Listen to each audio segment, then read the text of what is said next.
तर आज रामनवमी विशेष बनवलेला हा सुंठ वडा आणि पानक्कम. तर पानक्कम हे दक्षिण भारतात प्रसिद्ध आहे. असं मानलं जातं की श्रीरामांना हे पेय खूप जास्त आवडायचं. तर चला बघूया कसा बनवला.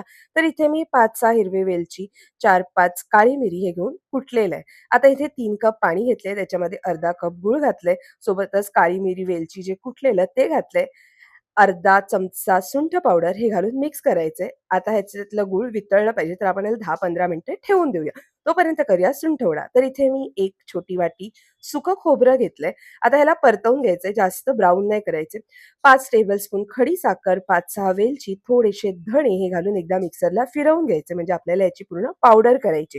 ह्याच्यामध्येच आपण आता जे खोबरं भाजलेलं ते घालायचंय आणि 2 टेबलस्पून सुंठ पावडर परत एकदा फिरवून घ्यायचंय आणि तयार झाला आपला हा रामनवमी विशेष सुंठवडा.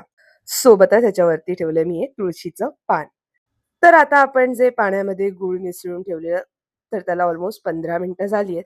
तर गूळ पण छान वितळलं गेलंय.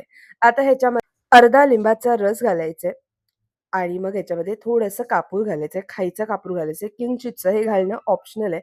तर इथे मी थोडासा हा कापूर घालते. मिक्स करूया. सोबतच 5-6 तुळशीची पानंही घालून मिक्स करायचं आणि तयार झालं आपलं हे पानकं.